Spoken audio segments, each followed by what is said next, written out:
नमस्कार, आप देख रहे हैं वॉइस ऑफ कोटपुतली। किसी शायर की पंक्तियां है कि कौन कहता है कि आसमां में छेद नहीं हो सकता, जरा एक पत्थर तो तबीयत से उछालो यारो, प्रतिभाएं किसी की मोहताज नहीं होती।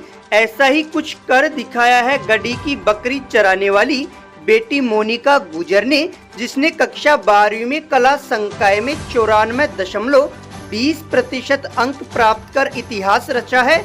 छात्रा मोनिका पढ़ाई करने के साथ साथ ही बकरियों की देखभाल भी करती थी। उसके बावजूद भी इतने अच्छे अंक प्राप्त करके क्षेत्र का नाम रोशन किया है।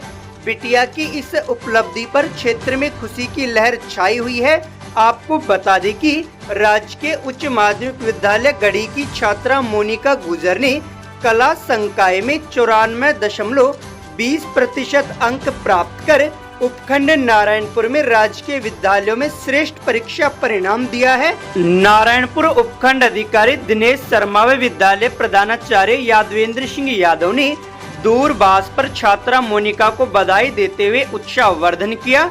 विद्यालय के अध्यापक हजारी लाल सैनी, नंदलाल वर्मा, सरपंच प्रतिनिधि मातादीन गुजर, समाज सेवी कैलाश चंद गुजर सहित बड़ी संख्या में ग्रामीणों ने बालिका के घर पहुंचकर मुंह मीठा कराकर उसको बधाई दी।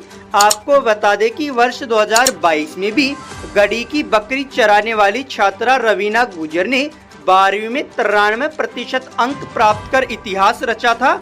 आज मोनिका ने भी उसी इतिहास को दोहराकर 94% अंक प्राप्त किए हैं। आप भी सुनिए मोनिका की सफलता और संघर्ष की कहानी, मोनिका और उनके गुरुजनों की जुबानी। तो आपको बहुत बहुत बधाई। आपने जो 94% अंक प्राप्त किए हैं राजकीय विद्यालय में पढ़ करके, तो आप इस सफलता का श्रेय किसे देना चाहेंगे? नमस्कार, मैं अपने गुरुजनों और अपने माता पिता को मैं अपनी इस सफलता का श्रेय देना चाहूँगी, क्योंकि मेरी इतनी आर्थिक स्थिति कमज़ोर होने के बावजूद भी मैंने इतना स्कोर किया। और मैं बिटिया, मैं देख पा रहा हूँ आप यहाँ पीछे पशुओं का बाड़ा है, बकरियाँ बंधी हुई है।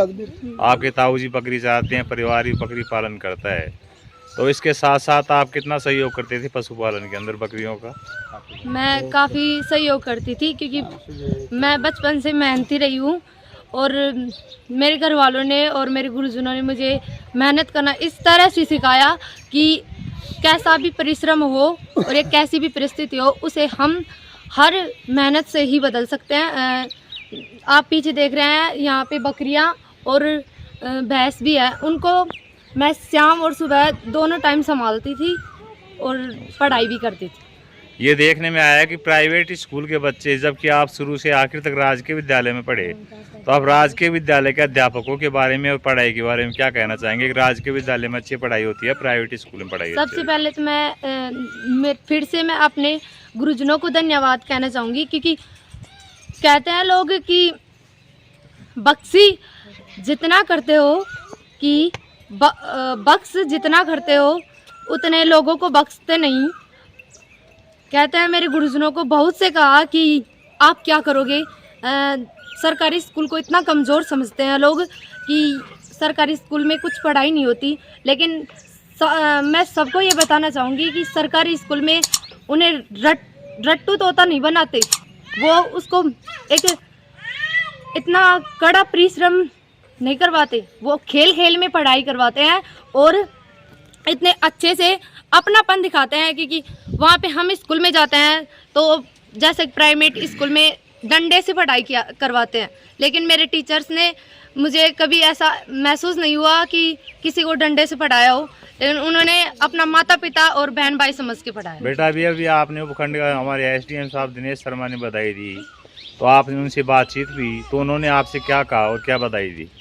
मुझे बहुत अच्छा लगा कि हमारे उपखंड अधिकारी मुझे बधाई दिए, और इसका मतलब ये हमें ये पता चलता है कि वो बालकों के लिए और बच्चों के लिए मतलब कि कितना सहज है।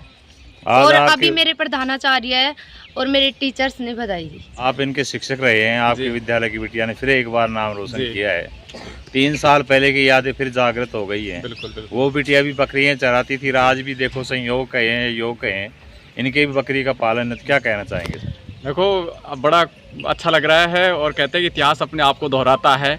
हमें पूरा विश्वास था हमारे बच्चों पर और हमारी पूरी टीम पर कि हम एक बार पुनः उस इतिहास को दोहराएंगे और उस रिकॉर्ड को ध्वस्त करेंगे। और आज वो दिन आ गया है 3 साल बाद में, जब हमारी एक बिटिया मोनिका गुजर ने 94.20% के साथ कक्षा 12 में टॉप किया है और ब्लॉक में यानी नारायणपुर उपखंड में टॉप किया सरकारी स्कूल से। तो हमारे लिए बहुत एक सुखद एक आज एक क्षण है। खुशी का माहौल है, खुशी तो चेहरे पे आप झलक भी रही है। गरीबों की बेटियां कैसे आगे बढ़ जाती हैं, इसके पीछे क्या कारण है? मेहनत करती हैं बालिकाएं, मेहनत करने पर ही मेहनत का फल तो मिलता ही है। बच्चे मेहनत करेंगे तो मेहनत तो दिखेगी। पहले भी हमारे स्कूल से एक बालिका ने 93% बनाई थी और अब उसी 94.2% बनाई है, तो ये मेहनत का ही नतीजा है। हमारे प्रिंसिपल साहब हैं, मोटिवेशन करते रहते हैं। हमारे जो इनके गुरुजन हैं उन्होंने भी एक्स्ट्रा क्लास ली है और एक्स्ट्रा क्लास लेकर के और इनको अच्छी मेहनत कराई है, उस मेहनत का फल मिला है। और आज बहुत ही शानदार हमारे स्कूल का रिजल्ट रहा है। कुल टोटल 37 बच्चे थे, जिसमें 34 बच्चे फर्स्ट आए हैं और 3 सेकंड आए हैं। 100% रिजल्ट रहा है। मैं बधाई दे रही हूँ, बच्ची बहुत बढ़िया फटवाम है और आगे प्रोग्रेस करे और यह धंधा में लगा दिया ने और भी ज़्यादा करती। बकरी उकरी भैंस यहाँ चराओ ची पशुपालन को काम से मार कर तो यह काम से ने और बड़ा छार छोरी बढ़िया फटती बढ़िया वो करती। यह बात तो अब आगे से आप क्या बनना देखना चाहते हैं? मैं तो याद दे रही हूँ और तगड़ी परसेंटेज बना नौकरी का लाभ। अगर अभी तक आपने चैनल को सब्सक्राइब नहीं किया है तो चैनल को लाइक, शेयर व सब्सक्राइब अवश्य करें। जिले की तमाम छोटी बड़ी खबरों को जानने के लिए बने रहे वॉइस ऑफ कोटपुतली के साथ। श्री बालाजी फिनसर्व, जहां मिलती है आपको वाहन बीमा, स्वास्थ्य बीमा, म्यूचुअल फंड, जीवन बीमा, फाइनेंस, साधारण बीमे की सभी सुविधाएं। कार्यालय बानसूर महाविद्यालय के पास, बाईपास रोड बानसूर। मुख्य कार्यालय लाल कोठी कोटपुतली। अधिक जानकारी के लिए संपर्क करें 8302367656।